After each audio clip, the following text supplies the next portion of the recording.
Kami sampaikan kembali informasi pilihan pagi ini. Aliansi Boboto Tasikmalaya menggelar doa dan tabur bunga bagi korban tragedi Kanjuruhan. 2 mobil yang mengangkut jerikan berisi BBM terbakar di Pangandaran dan Cirebon.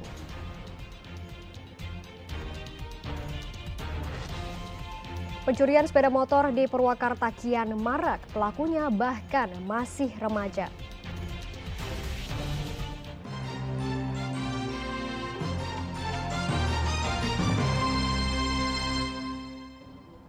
Dua unit mobil yang membawa jerikan berisi BBM di Pangandaran dan Cirebon terbakar. Akibatnya satu supir mobil mengalami luka bakar serius pada bagian muka, lengan, dan juga kaki.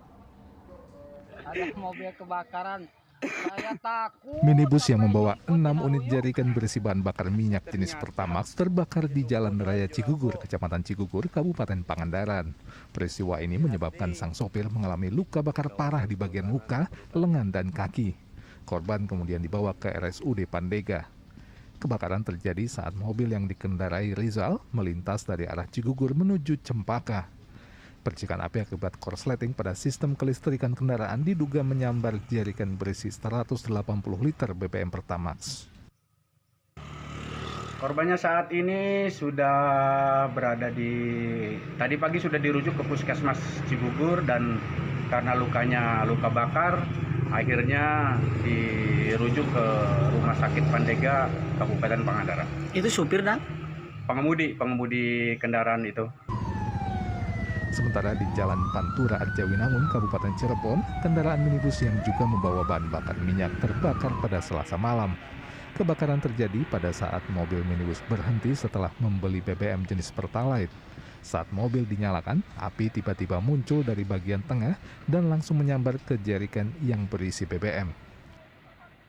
besar Pak apinya Pak? Iya besar terus.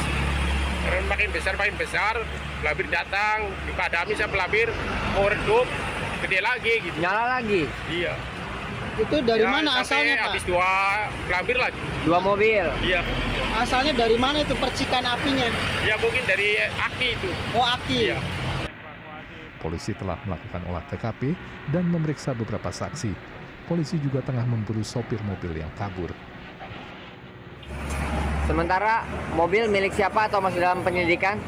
Mobil sementara dalam penyelidikan karena yang pemiliknya tidak ada di tempat. Tidak ada korban jiwa dalam peristiwa ini, namun arus lalu lintas dari arah Jakarta menuju Cirebon sempat tersendat selama proses pemadaman. Eko Setiabudi dan Maruli Habibi melaporkan dari Kabupaten Pangandaran dan Cirebon. Sepanjang September 2022, polisi menciduk 34 tersangka kasus narkoba di kota Sukabumi. Beragam jenis narkoba seperti sabu-sabu, ganja psikotropika hingga obat-obatan terlarang disita polisi. Puluhan tersangka pengedar dan pecandu narkoba ini terlibat dalam 23 kasus, baik di wilayah kota maupun Kabupaten Sukabumi. Dari puluhan tersangka yang ditangkap, 2 diantaranya merupakan pasangan sesama jenis yang sudah lama diincar polisi. Kedua tersangka berinisial EM dan YS ditangkap saat melakukan perbuatan tidak senonoh di rumahnya di Kecamatan Warudoyong. Dari tangan tersangka, polisi menyita sabu-sabu seberat 33,11 gram. 34 tersangka seluruhnya dikenakan pasal berlapis dengan ancaman maksimal penjara seumur hidup.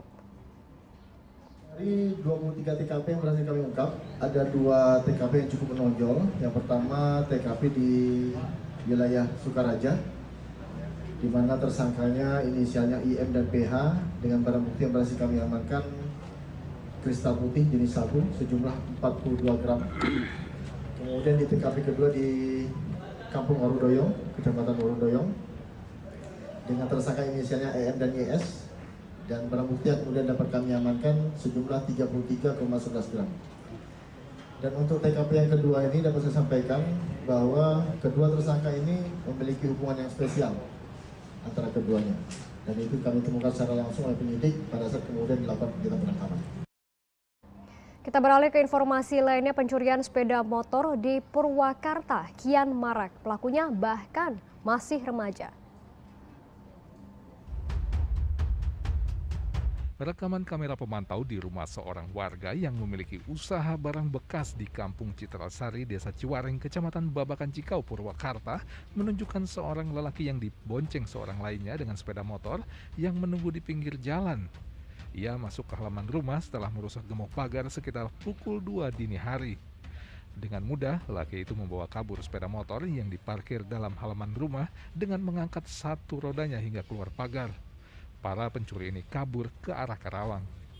Korban baru sadar motornya hilang Selasa pagi saat pekerja menanyakan keberadaan sepeda motor yang biasa diparkir di depan rumah bersama barang rongsokan.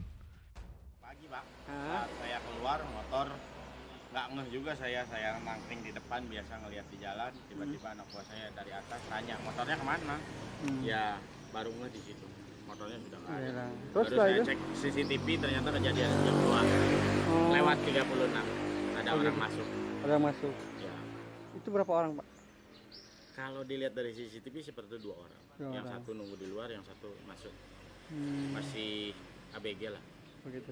Pak, kejadian serupa pernah terjadi belum sebelumnya? Belum Pernah. Ini baru pertama kali. Baru pertama kali kalau saya. Berbekal rekaman kamera pemantau di rumah, korban telah melaporkan pencurian sepeda motornya kepada polisi. Laporan korban telah diterima oleh Satuan Reserse Kriminal Polres Purwakarta. Zainal Arifin melaporkan dari Purwakarta. Seorang pria yang diduga mengalami gangguan jiwa di Bandung Barat mengamuk, mengancam warga hingga polisi dengan senjata tajam. Seorang anggota polisi terluka di bagian kepala saat berusaha menghentikan amukan pelaku.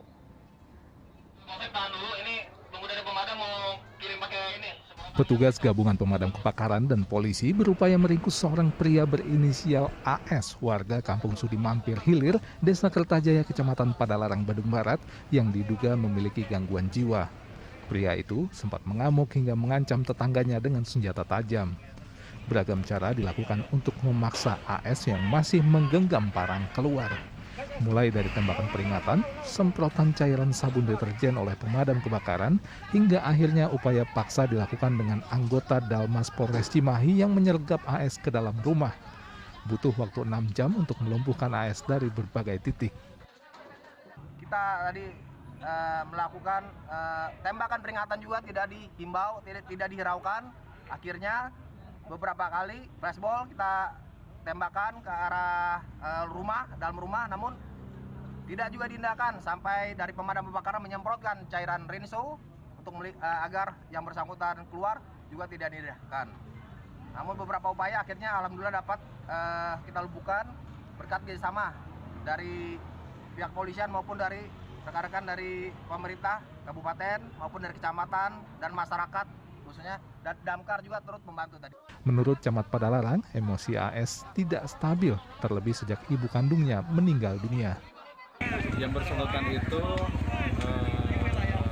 memang memiliki penyakit jiwa, ditambah tadi ibunya meninggal dunia, jadi mungkin dalam kondisi kurang stabil. Yang bersangkutan membawa sajam dan kita khawatir terjadi terhadap masyarakat sekitar. Setelah berhasil dilumpuhkan, AS kemudian dibawa ke rumah sakit untuk mengobati sejumlah luka di tubuhnya. Muhammad Abbas melaporkan dari Kabupaten Bandung Barat.